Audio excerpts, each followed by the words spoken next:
When the Crocs co-founder first saw the shoes back in 2002, the only words out of his mouth were, "Those are horrible." Somehow, though, those horrible shoes created a multi-billion-dollar company and have been worn by celebrities.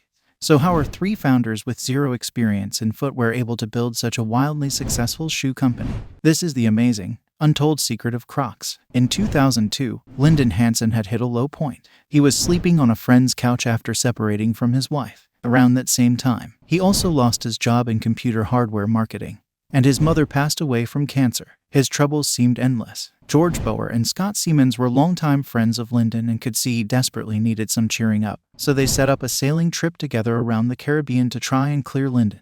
Now, Scott was a quietly successful inventor and had made a good living, developing and patenting products, and at the time of this trip was already semi-retired at 48. However, whilst they were on this sailing trip together, Scott asked Lyndon and George to try on a pair of rubber-like clogs he'd been developing after discovering something similar on a business trip to Canada. An early version of the shoe was created by a manufacturing company called Foam Creations Incorporated out of Quebec, and the shoes weren't rubber or plastic. In fact, they were actually a special resin that was odor and water resistant, slip resistant on a boat deck, and molded nicely to a fur. The only issue Scott saw in the design was that there was no backstrap, so he'd added one himself and had high hopes that after finding investors, he could distribute this new version of the clogs in the US. He excitedly introduced his two friends to this new creation of his. However, despite Scott's confidence that these shoes would sell, his friends, George and Lyndon, were skeptical. The shoes were just so ugly. However, after some time spent actually wearing the shoes, which proved to be remarkably light and remarkably comfortable,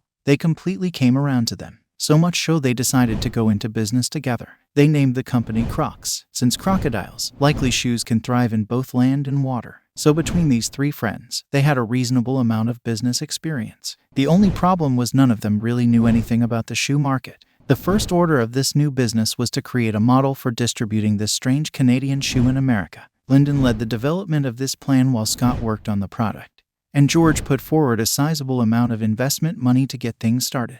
They set up shop in an office in Boulder, Colorado, and ordered their first shipment of the product from their supplier. Then they began thinking how they were actually going to sell. They figured at the very least, they knew that these shoes came in handy on a boat deck. So they headed to a Florida boat show in 2002 as they had a feeling that the novelty and uniqueness of the product, but intrigued buyers enough to try them on, at which point they'd see how comfy and convenient they were. Their tactic was to literally throw the shoes at people passing by their booth, and when someone would call the shoes ugly, they would tell them to just try them on. This worked incredibly well. They reportedly sold around 200 pairs of Crocs at the boat show. What the Crocs co-founders didn't necessarily anticipate was the number of workers from other industries who felt that Crocs were perfect, not only for the boat, but for hospitals, kitchens, restaurants, anywhere where workers run their feet for hours at a time. Crocs continued to grow at a steady pace, despite some critics referring to it as an unfortunate fad. There were plenty who believed that a shoe like Crocs was simply a passing fashion trend doomed to eventually fail.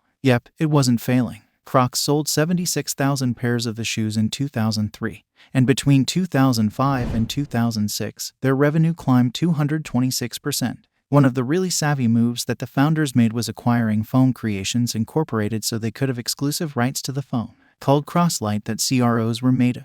Another savvy move was developing a unique style of distribution and restocking that was uncommon in footwear at the time. Instead of retailers having to buy Crocs in bulk and then discount the pairs they didn't sell, they could buy as few as 24 and then restock once they ran out. This lowered the risk for retailers and ensured that many stores of all different sizes ended up stocking their shoes. Even though many people didn't like Crocs, the fact they stood out a lot meant they got talked about a lot. And ultimately, that publicity proved to be very valuable, with demand for their shoes rising rapidly. In 2006, CROX had its IPO and they raised $239 million, which placed it as the highest initial public offering for footwear ever. This put its market value at a little over $1 billion.